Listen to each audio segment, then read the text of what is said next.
Greyhawk Grognard here. If you like the video, please make sure to like and subscribe. Hit the bell so you get notified. You know, all that other good stuff that all the channels say. And feel free to visit my blog and my Patreon. Links are down below.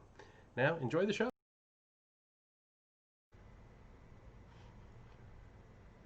Okay, moving on. Now we come to the Rulers of Greyhawk, which is a single page where they basically lay out the names and classes and levels of all of the rulers of the different countries and kingdoms and so forth.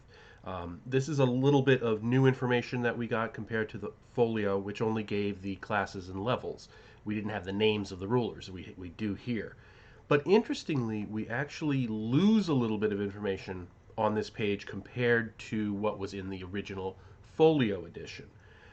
And chiefly that is in the form of which of these characters are multi-classed as compared to dual-classed. And for those of you who might not be all that familiar with the intricacies of first edition AD&D, a dual-class character means that you start in one class, like let's say you're an illusionist, and you get to third or fourth level or whatever, and then you decide, no, I want to be a fighter instead.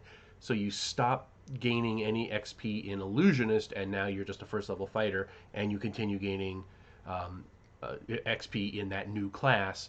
You can only do that once, and you can only do it if you're human, and you only get to use your abilities from your first class when the second class is higher level.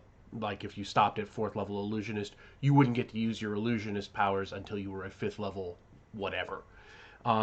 And in the original folio, they actually differentiated that from multiclassing. And multiclassing is you are multiple classes at the same time, and that's only open to demi-humans like elves and dwarves and halflings and so forth.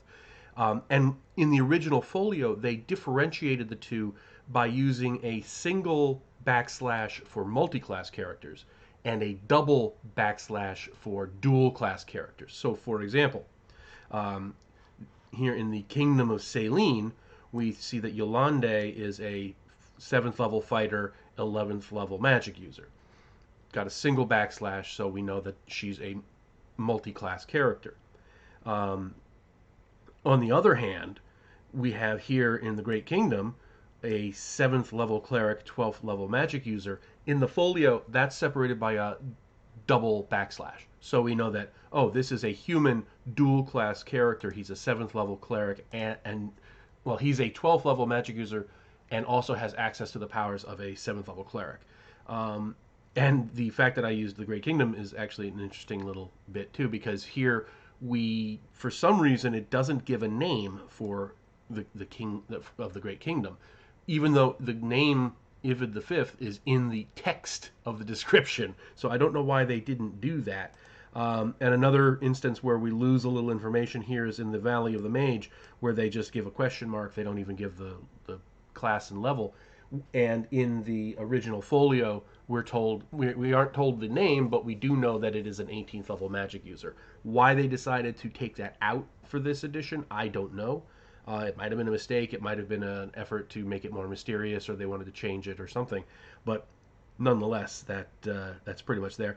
And finally, we don't know Cobb Dog's level or class, which is really weird because you wouldn't think that the Lord Mayor of Irongate would be so mysterious, but there it is. For some reason, they took it out.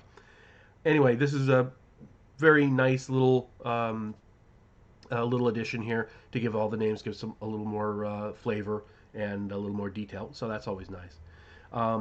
Next up, we have Weather in the World, and to be honest, this is one of the worst additions to the box set. And this was originally published in Dragon Magazine in Dragon 68, and it's just what's the word?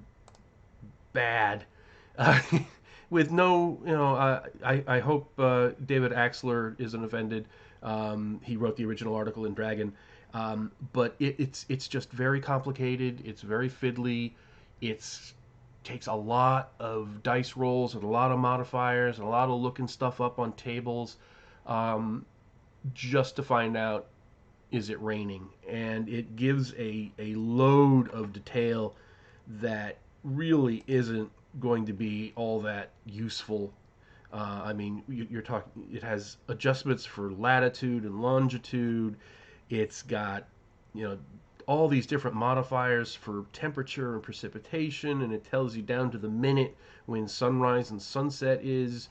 I mean, I could see it maybe if you could work all this into an app or something to determine weather.